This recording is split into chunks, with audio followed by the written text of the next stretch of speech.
It's a wonderful day when we have, for the very first time, gameplay for Demon Slayer. This was live streamed on a Japanese platform. It's a Japanese live stream. It was a pain in the butt to get this footage, because most of you at this point have probably watched the 2-minute clip that was shared by Shonen Jump News on Twitter. We have the full match. Now, I've also heard that Aniplex has been shooting down whoever posts this entire match. That said, I think we're well covered by fair use here. Anyway, we're gonna react to the gameplay, and then we're gonna analyze it, break it down. And here we have the character select screen. This is very early on. I think there will be a lot more characters and this character select screen won't be viable unless it is like a scrolling character select screen, which are not my favorite. Like, I like to see every character that I have available for selection and not have to scroll through them. But yeah, looks clean, looks neat. We've got 5 characters so far.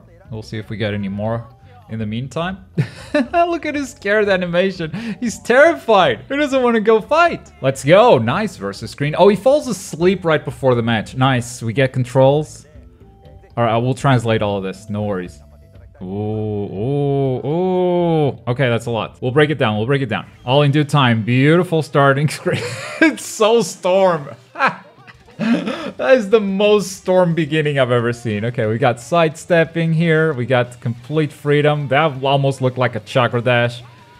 Men spent some of that energy gauge. Let's call it meter for now. Don't really know what they call it, if it's like stamina or whatever. He just used his assist to break a combo, if I'm not mistaken. So there is a combo breaker mechanic.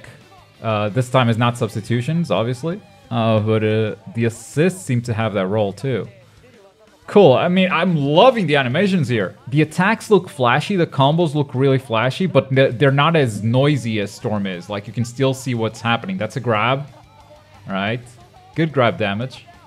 Not over the top or anything. And that's an ultimate. Blocked. It's a simple slash into a special move.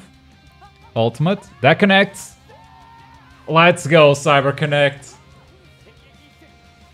Let's go, Cyber Connect. Holy crap. They never disappoint, do they? That was so good. Right, we got Inosuke gameplay now. If Zenitsu will stop. Oh, he was flashing white. Is that armor? That would make sense for Inosuke.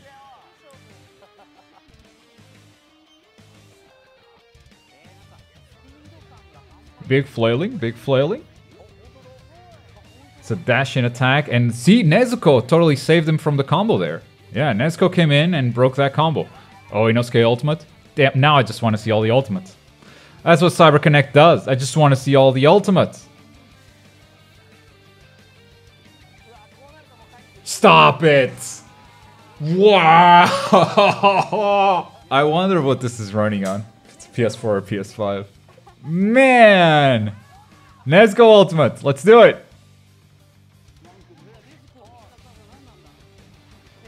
Nice. Finish it. Okay, okay. Of the 3, this is the weakest one so far. And that's just super impressive. That is armor. Called it. Because that still looked really, really good. It's my least favorite of the 3. Alright, characters also coming in for an assist. Oh, right! They switched characters at some point, right? And the health did not regenerate, so it's like Storm, where both characters have a shared health bar. Just a little poke to finish it off. They also have a meter at the bottom of the screen that I wonder what that is. So meter-wise, we have health, we have the special moves meter, we have the assist gauge. He's trying to do the Tanjiro ultimate. I want to see that too. And we have that meter at the bottom that I'm not really sure what it is. It is increasing as Tanjiro lands hits. And also, Nezuko's also increasing as she receives damage. So it just increases as you take damage or you deal damage. And it levels up. Oh wait, you just spent one of those to do the ultimate. Oh, okay. So that's the meter for ultimate. Huh. So I guess Nezuko here would have ultimate, but Tanjiro wouldn't. Inosuke saving Tanjiro from combo. Here's the combo breaker mechanic. I wonder if that spends 1 bar or 2. Please spend both of them. Combo breaker mechanics are so powerful in video games that you gotta make them expensive. If you make them cheap, then suddenly it's a mashing game, and it just kind of loses a lot of its life. Yeah, definitely. He's spending that meter at the bottom for the ultimates. Let's look at Tanjiro's ultimate.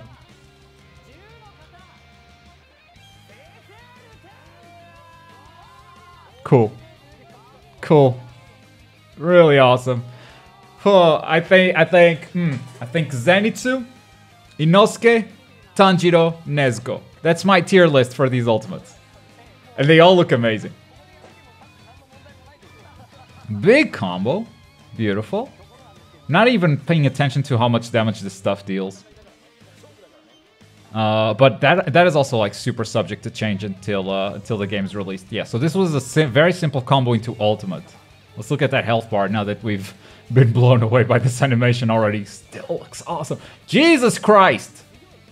Damage, baby! So it's gonna be a high damage game, huh? Because...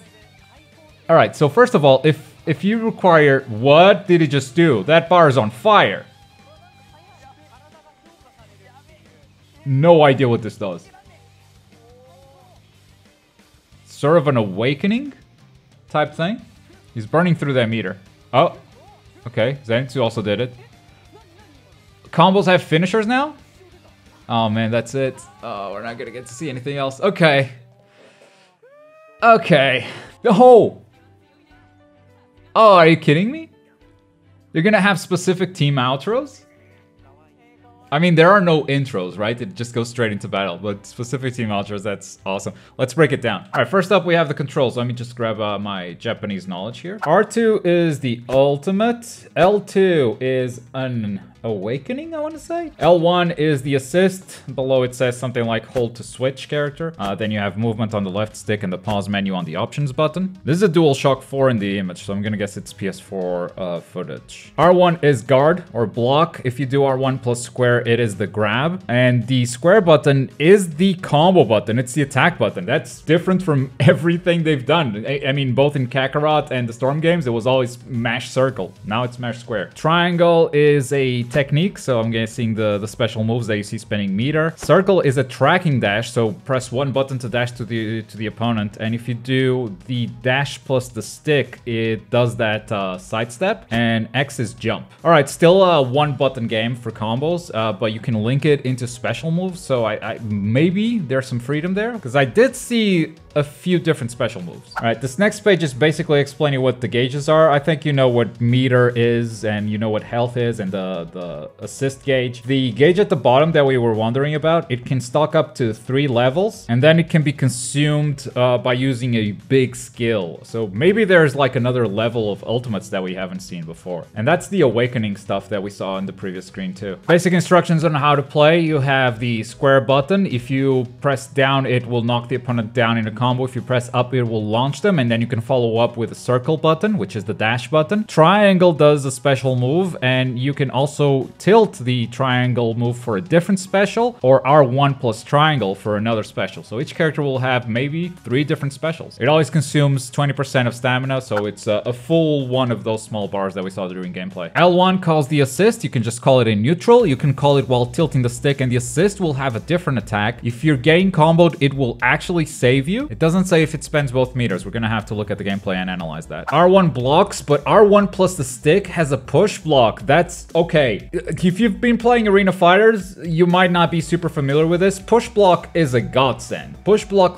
lets you play the game a lot more patiently, because you're just pushing the opponent away from you when you block an attack. That allows you to just be a lot safer and not panic and mash so much. This might actually be a good educational tool for Arena Fighter players. And there's also a parry. If you are tilting the stick and press R1 just at the right time, you will actually parry the opponent and leave them open. Plenty of defensive options. I kind of like it. I don't really understand what the other one is. I think you just hold square to unleash a strong attack. I'm not sure. There's something on holding square. Now, first moment in gameplay that I want to analyze is this very first combo. Tanjiro starts with a jumping attack, mashes that square button, and then presses triangle for a special. After that, he does the tilt stick into special, and that's still combo. So it is possible to throw 2 special attacks and put them in the same combo. This will give you some combo creativity for sure. And I like that you have this constant balance of like, do I want to get more damage but spend like double the meter that I just spent? You know, Those kinds of questions are always good to put in players' minds, assuming the meter isn't like super free. Meter does regenerate pretty fast, but every time you see Tanjiro dodging or doing any sort of action, the meter generation stops. So you gotta be just kind of running around or playing super unsafe if you want to regenerate that meter back. I think the pace of the matches will be a lot faster than this too, so you won't just have that time to back off and just do whatever you want. Next, we're gonna have a look at Inosuke's specials. He's got that flurry of attacks in the air, he's got that grounded stab, and then we see Nezuko saving Zenitsu from a combo, and as you can see, both gauges are spent. So I believe you will need to spend both gauges to save your character to break a combo. The question remains, can you still do it with only one bar? I mean, it will always deplete your assist gauge, but can you do it with only one bar? We'll keep an eye out for that. Inosuke's armored move is definitely a special skill. He did spend the meter there, and then he kept mashing some special moves. Good patience by Nezuko there, blocking and then punishing, even with the assist, and the assist gauge only spent one bar. And then Tanjiro saving Inosuke spent both bars. I believe Nezuko here should be trying to get out, but the Zenitsu gauge wasn't completely full yet. I think that pretty much seals it, right? You need both bars to escape the combo. That's awesome. Next, I want to look at this Tanjiro combo. Starts with a jump in attack, and then there's a dash cancel there in the middle. So basically, the circle button is a homing dash towards your opponent. The homing dash seems to spend 25% of your meter. So it's a more expensive homing dash than Storm players will be used to. I think that's a good thing, though. It's a way to cancel combos and to extend them for a cost that is maybe higher than people are used to. It's gonna force them to play neutral a bit smarter, especially since there are no kunai or shuriken this time around. At least not so far. Maybe another character in the future will have some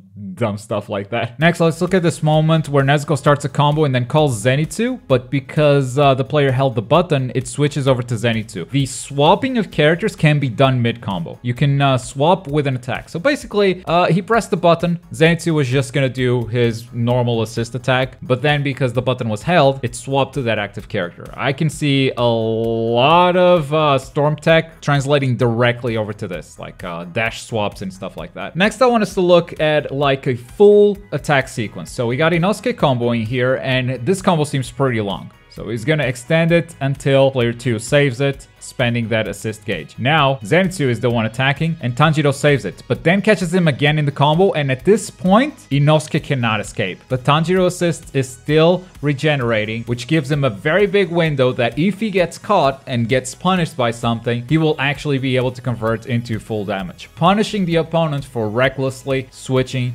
the character out for combo breaking. And that's the kind of mechanic that I think was kind of missing from Storm. It was way too lenient with players doing random stuff. It had too many get out of jail for free card. In this case, I think this is an amazing first impression. I still don't know what this ultimate does, other than it's gonna give Tanjiro a combo finisher here. Maybe they get free ultimates during this period of time. I don't know. That's just not enough for us to see. Man, that is surpassing my expectations in almost every way. Kind of mind blown right now. I'd love to know what you guys think of this gameplay. I know I'm not alone. I know a lot of other people also are very hyped about this, but what specifically grabbed you? What specifically made you hype about this gameplay? Let me know your thoughts in the comments down below. And as always, thank you very much for watching. My name is Globku, and I'll see you next time.